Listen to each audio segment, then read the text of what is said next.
Di era globalisasi seperti sekarang, kemajuan dan perkembangan teknologi semakin bervariasi dan melekat pada kehidupan manusia, sehingga menciptakan sebuah peradaban baru. Kondisi ini lebih dikenal dengan istilah era disrupsi. Apa itu era disrupsi? Era disrupsi adalah era terjadinya inovasi atau perubahan besar-besaran yang terjadi secara mendasar, yang mengubah semua sistem tatanan dan pandangan yang ada ke dalam cara-cara yang baru.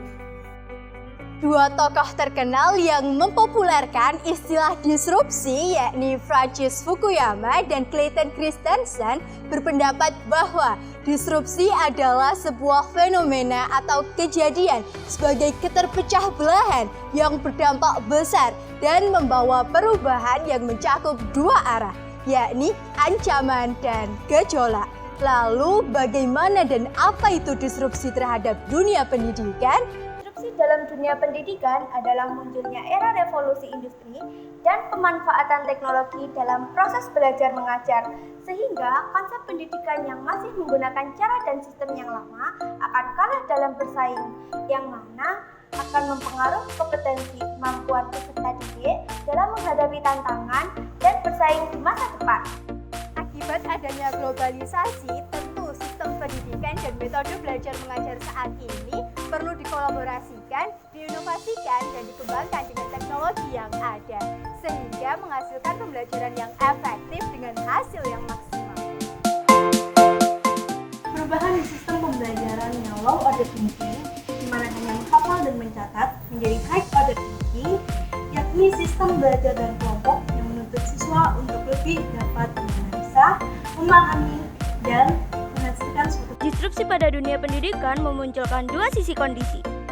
1. Memudahkan siswa dalam mengakses informasi serta konten hiburan. 2.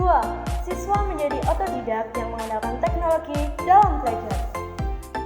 3. Meningkatnya partisipasi dalam belajar.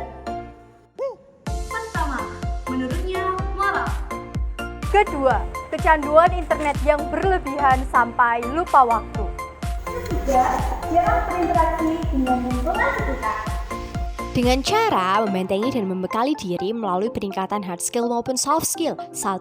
Bermoral, memperbanyak pengalaman, mau bersaing di lingkungan lokal maupun global, berintegritas tinggi, disiplin, dan berakhlakul karimah. 2. Kreatif, aktif, produktif, inovatif dalam berkarya, berprestasi, dan mau meningkatkan skill, serta mencari solusi dari permasalahan yang dihadapi.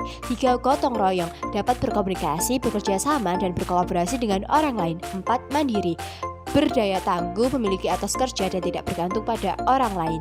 5. Berkebinekaan global, yaitu tetap mencintai budaya sendiri tapi tetap terbuka terhadap budaya luar, serta menerapkan dalam kehidupan sehari-hari kebinekaan budaya dan spiritualitas, serta menguasai wawasan kebangsaan nasional sebagai seorang warga negara yang baik.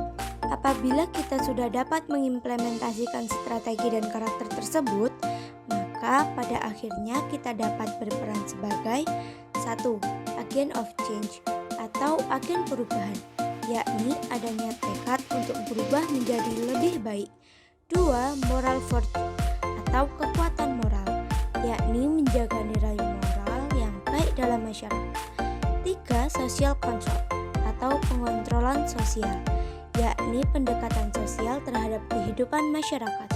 4. Nation next generation atau penerus bangsa, yakni dapat membawa nama negara asal untuk masa depan yang lebih cerah. Untuk itu, menghadapi era milenium tidak cukup hanya dengan penguasaan literasi, pembelajaran HOTS, penguasaan big data, ataupun kemampuan 4C, yaitu critical thinking, communication collaboration, creativity, and innovation. Akan tetapi juga diperlukan karakter yang baik. Karakter yang baik diperoleh melalui pendidikan karakter. Pengembangan pendidikan karakter adalah bagian penting dari keberhasilan akademik anak. Upaya pendidikan karakter akan sangat efektif jika diterapkan sejak dini.